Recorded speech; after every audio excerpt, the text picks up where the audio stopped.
In a world quick to forget the icons who gave it spiritual meaning, tonight we'll halt the rush to honor a hero who never forgot us. Bill Gaither. His voice, his immense heart, and his enduring legacy didn't just shape music, they forged faith. Yet, when Bill Gaither made the abrupt, agonizing choice to vanish from the stage, it was more than just a famous musician's farewell.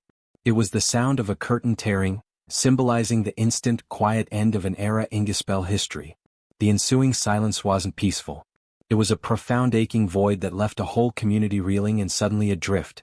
For decades, Bill had been the unshakable compass, the soothing voice that anchored millions through their most joyous celebrations and their deepest, darkest despair. He wasn't just a singer. He was the living bridge connecting generations, flawlessly weaving faith and melody, happiness and sorrow through every lyric and countless nights of tireless ministry. His sudden departure didn't just disappoint. It shattered a community that had unconsciously grown dependent on his constant rock-solid presence, never once imagining a day he wouldn't be standing at its epicenter.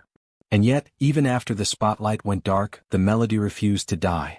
Every soaring note, every fragile spirit he touched, and every flicker of hope Bill ignited still carries his raw essential essence.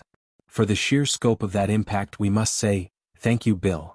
When the official announcement of his retreat finally dropped, it was startling in its brevity.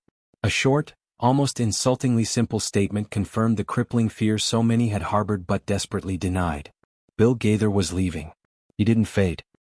He slipped away from the glare without a single trumpet fanfare, without a lengthy explanation, and certainly without the grand theatrical drama everyone expected. Still, the sheer magnitude of this quiet decision was thunderous. His absence was instantly a heavy weight felt by the lifelong friends who cherished him, by the millions of fans who leaned on his every word, and by the fellow artists who looked to him as the unblinking guiding star. In a world where noise often suffocates sincerity, his chosen silence spoke louder than any stadium performance ever could. It forced everyone to confront just how utterly significant his presence truly was. Not merely as an entertainer, but as a towering pillar of stability, unwavering strength, and enduring hope. The wave-off reaction that followed was raw, tear-soaked, and deeply, intensely human. Artists who had stood shoulder to shoulder with him on the grandest stages choked back sobs as they recalled the wisdom he imparted not through slick sermons but through the hard-won integrity of his own life and choices. Gospel music legends like Vestal Goodman and George Young, foundational figures Bill had celebrated and supported, served as a reminder of the long line of heroes he now joined in a different kind of quiet retirement. Their absence was felt, but Bill's was seismic, a tremor that shook the very foundations of the genre he helped define. The community wasn't just losing a performer. They were losing the central figure who had for decades hosted the family reunion.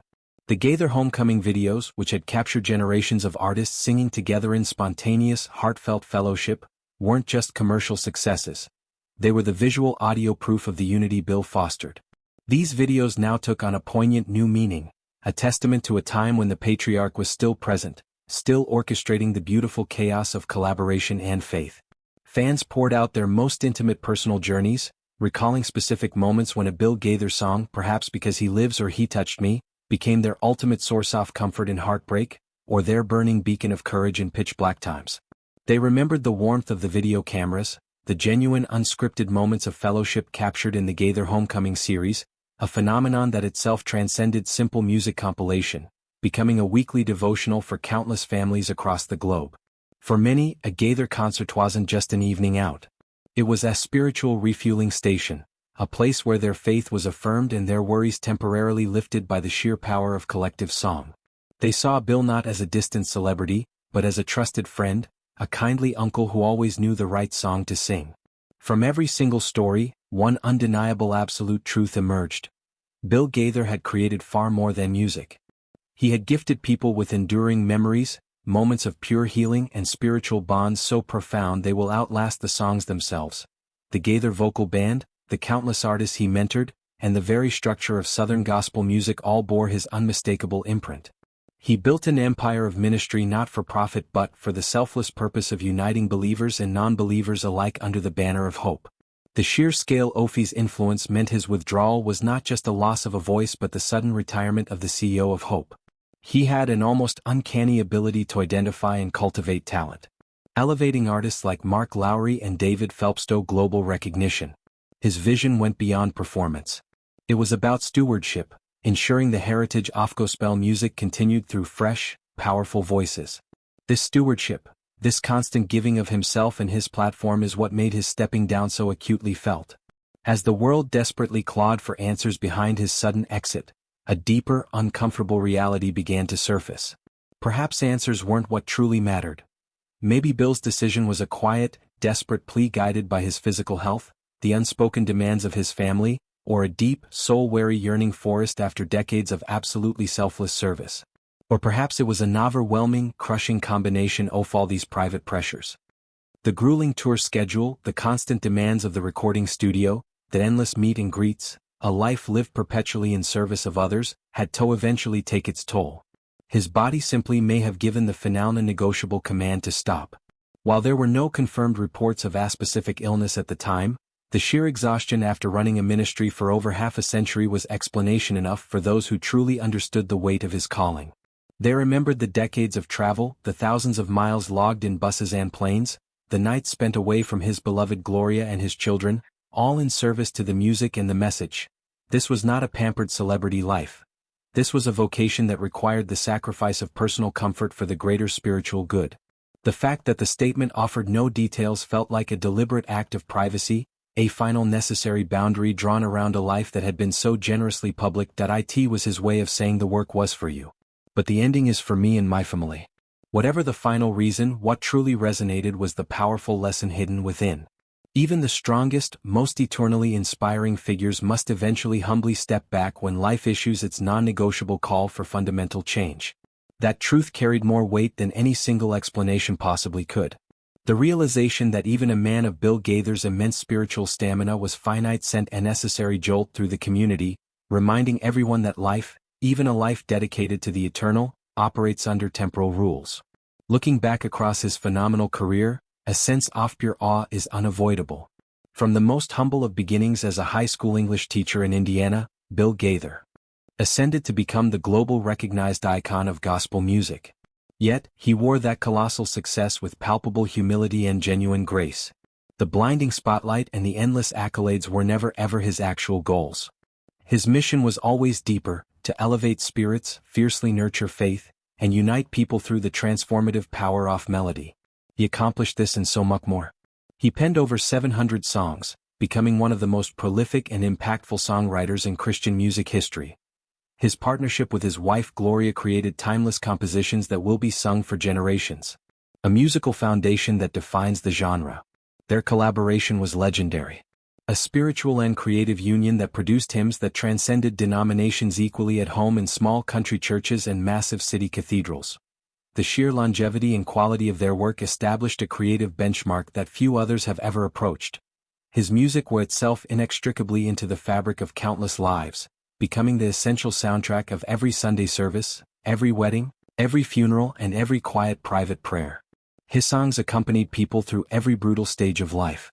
There is hardly a significant life event in the Christian world that hasn't been scored by a Gaither melody. This depth of integration into the personal and communal rituals of faith is what made the news of his retirement feel like a profound break in the familiar rhythm of life. The question hung in the air. What now? Who would write the next generation's anthems of endurance? Who would be the steady smiling hand guiding the collective spiritual journey? But beneath that strong, unwavering public image lived a man who was privately carrying his own burdens, facing his own profound weariness, and bearing the heavy, unrelenting responsibility of being a perpetual source of encouragement. The expectations placed upon a man who was constantly the source of spiritual strength for millions must have been immense.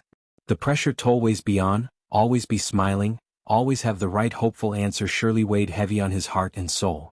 He was the perpetual host, the constant curator of an emotionally demanding ministry that rarely allowed him the simple luxury of being just Bill. In his new crucial light, his decision to finally step away was not a betrayal of weakness, but an act of profound soaring strength. After all, it requires immense terrifying courage to finally know when to say goodbye, especially when the entire world is simply not ready to let you go. This departure was his final powerful testimony, a testament to the essential need for rest and surrender, even for the most faithful among us. It was an act of self-care disguised as retirement, a final lesson in recognizing one's own human limits. The days following the announcement were filled with a melancholic mixture of sorrow and celebration.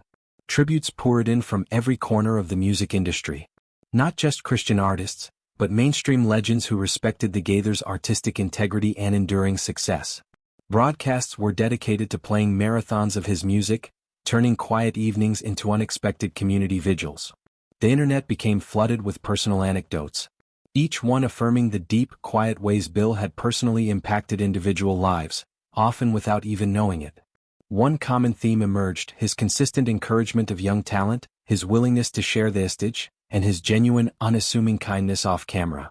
After his private decision was made public, a short, incredibly moving farewell message followed. In it, Bill reminded absolutely everyone of what gospel music truly stood for. It was never ever about one man alone. It was a collective voice, a choir of hope, a shared testimony. He emphasized that the music, the divine message, and the unshakable faith would continue to flow like an unstoppable river through anyone willing to pick up the melody and heroically carry it forward. He was not asking for mourning. He was demanding action. He was passing the mantle, not laying it down for good. His final words were more than a farewell statement. They were a blessing, a symbolic passing of the torch, and a fiery encouragement for the entire community to keep believing, keep hoping, and above all, keep loving. This was the ultimate Gaither wisdom. The importance of community and the continuity of the sacred message. Today the gospel music world feels undeniably different. Without Bill Gaither physically at the forefront, there is a gaping hole. Yet, it is not diminished that it continues to thrive, nourished by the seeds of greatness he planted. His colossal influence echoes in the passionate voices of young musicians just finding their footing, in the timeless soaring hymns that continued to deeply inspire, and in the countless lives he irrevocably touched with his unwavering message of truth and beauty. The Gaither Music Company continues to release new material, videos, and concerts, ensuring the legacy he built is preserved and expanded by the next generation he painstakingly cultivated. The homecoming brand, now steered by others, remains a vibrant force, a direct testament to the solid foundation. Bill laid a foundation built in people, not just prophets or performers. While his sudden departure brought immediate sadness, it also sparked a deep abiding sense of gratitude. For even a brief, shining time, the world was blessed with someone as rare and powerful as Bill Gaither. His life proves beyond a shadow of a doubt that true greatness is not about being unique, but about leaving behind an impact so strong that it can never be erased. Bill's music, his vibrant energy, and his teachings live on not just in dusty recordings, but in the cherished, guarded hearts of those who ever found solace in his familiar voice. His legacy endures because of the many voices he personally inspired, the countless lives he powerfully uplifted, and the defiant hope he spread with every single note. Ultimately, this is more than a simple story of loss or public shock. It is a blazing testament to a life lived with unwavering integrity, selfless generosity, and unshakable faith. True legends are those who deliberately leave the world better than they found it. Not by frantically seeking public recognition, but by freely offering their love, their kindness, and their tireless inspiration in absolutely everything they touch. Even after quietly leaving the stage, Bill Gaither's story continues to echo. Every joyful, hopeful note, every life touched by the faith he championed, and every heart lifted with courage. These are the real carriers of his legacy. That is the only reason why he will never truly be gone. For decades, he was the steady, calm anchor at the very heart of the entire gospel community. A man who brought fractured people together through the sheer, irresistible force of faith and song. His music was not merely art. It was healing, profound hope, and instant unity. Year after year, no matter how many bold new voices emerged, Bill remained the comforting center. The smiling, familiar presence who seemed completely unstoppable. His legendary energy filled packed churches, massive festivals, and small community gatherings, creating an unshakable sense of reassurance that he would simply always be there. And then, like a sudden, unexpected storm breaking through a perfectly clear day, came the searing revelation. Bill Gaither's official team issued a statement that was both succinctly written and devastatingly powerful, announcing flatly that he would no longer continue with public appearances, concerts, or any events. No further details were offered at the time, and none in that immediate moment were truly needed.